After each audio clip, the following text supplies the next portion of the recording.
All right, this lesson is about limits, and this is day one, where we're going to use some multiple representations to identify a limit of a function.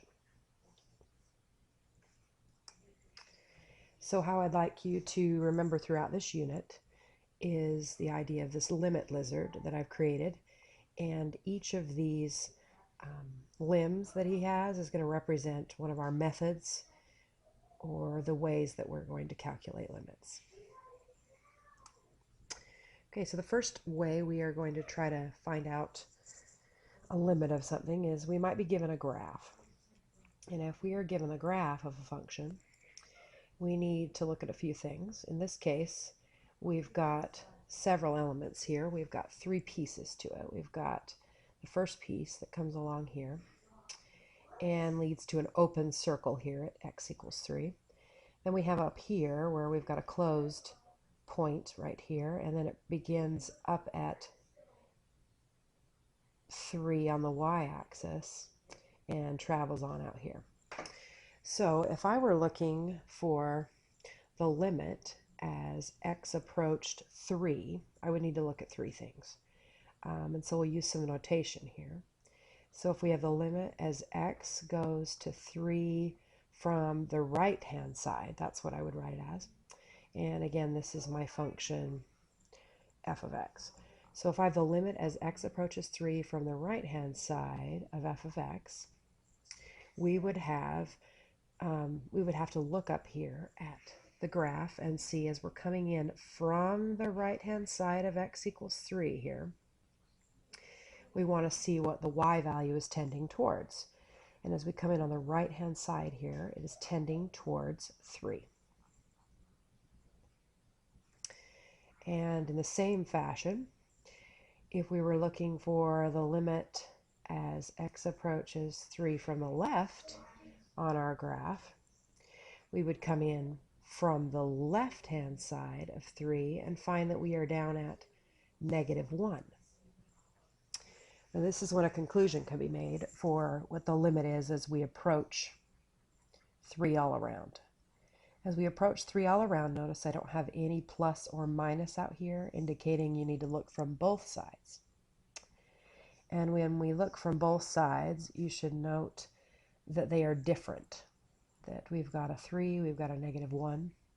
And so we would then conclude that the limit does not exist as we approach 3 because of the different left and right hand limits. All right, let's go to the next. Here we go. Another graph. On this one, as we were approaching 3, it's a little bit different. If we were looking for the limit as x approaches 3 on, and let's call this one g of x. Okay.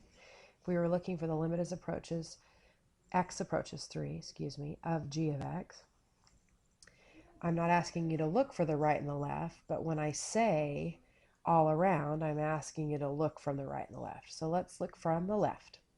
As this graph travels in towards 3 from the left-hand side, I hope you would note that it is approaching 2. And as we approach from the left-hand side, we also note that we've got a 2. And that is the reason that I can answer that limit as x approaches 3 would be 2. Now let's side note a little bit here. If I were asking a little bit of a different question, if I asked you for what g of 3 was, you'd be answering a different question. Now the limit's approaching 2, but this is asking for the y value, and the y value as we approach, or as we reach 3, is 3. That is the y value right here in our graph. All right, on to our next one. Okay, so what if I asked you for the limit as x approaches 3 here? We've got a couple of issues going on here. If I asked for the limit as x approaches 3 on this one, I would be looking as we approach from the left and the right. It looks as if both of these are going down towards negative infinity. So you have a couple of choices for your answer. We could have, that's my cursor, we could have the limit as x approaches 3 of, and we'll call this h of x, of h of x. You could write negative infinity since they both from left and right are approaching that. You could also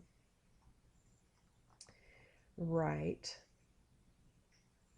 h of x is going to be does not exist because it just doesn't have a value, so to speak. So either one of those would be correct for me. So as we kind of refer back to this graphical method, and this lizard, I want you to think about that front right foot of it is going to be the graphical part of the limit lizard. All right, as we look at other things, we can think about numerically. And so when we think about something numerically, whether it exists or not, you kind of have to look at tables of values. Okay. And so if we have the graph here, just as a side note, if we were looking for the limit as x approaches 0 of this graph, hopefully you would note that it looks to be kind of approaching 0. If you look real close in here, let me get the highlighter up. As you look really near inside here, you might guess that it approaches 0. Okay. So let's look a little closer into our graph. As we zoom in, I want you to note that as I'm zooming in on the graph of sine of 1 over x, it just kind of gets messier and messier and messier.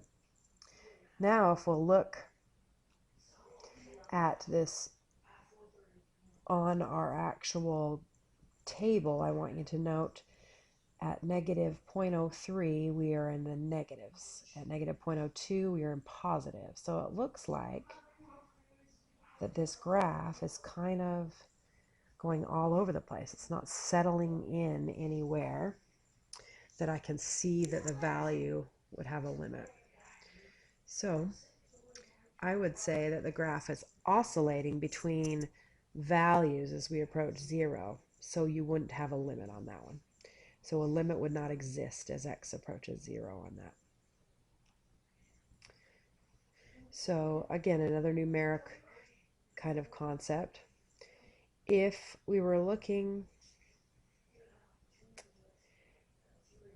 at an actual graph here of something that looks like this. At first glance, if we were looking for the limit as x approached 0, I hope you would note that it certainly looks like it's coming in from two different places on the left and the right. And you might not say that the limit doesn't exist. But let's look at what that might look like on an actual table. Let's look at this. So I set up a table and I put in 0.1 because that's near on the right of 0 and negative 0.1. And you see the different y values we've got here. We've either got up at positive 1 or down at negative 1. So again, numerically, the limit would not exist as we approach 0. So as we think about the next leg of the lizard, I would want you to note that we did graphically, and when you look at a table, you're looking numerically at something, whether it exists or not. Let's change that color on the highlighter. So my next is substitution. So often when we're dealing with limits, and in fact this is kind of the first thing I always want you to think about, is if I ask you to find a limit of something, I want you to try to plug in or substitute that x value that it's approaching just right in there. So let's try that here. Get a felt tip pen here and a color that would show up. Okay, So if I'm asking for the limit as x approaches 3, my first method of always trying is I'm going to try to put 3 replaced for the x in everywhere x is. So that would mean that I would have 3 squared minus 4, which would lead me to 9 minus 4, which would lead me to 5. So the limit as x approaches 3 of x squared minus 4 is 5. Let's think about it the same way. If I were trying to identify what the limit is of x, as x approaches pi of cosine of x, I would put pi in for x. And this is when your unit circle would come back to hopefully your mind. And the first thing you would realize is that pi is the same as 180 degrees. And so if I'm looking for the coordinate pair out at 180 degrees, I would note that it would be -1 and 0, and then you would remember, hopefully, that cosine is the x value in that coordinate pair. So I would say that the limit as x approaches pi of cosine of x would be -1. So often it is as simple as that you substitute right in and it will give you an answer. All right, so let's look at another idea when we substitute in and have a problem. So if I have the limit as x approaches -3 and I try to substitute in to this function, I'm going to get a -3 plus a 3 over a 9, because I squared the -3, minus a 9. That results in a 0 over 0, which is called indeterminate form. Indeterminate form. And when that happens, it means that we need to do something to try to evaluate it, something different, not just end the problem.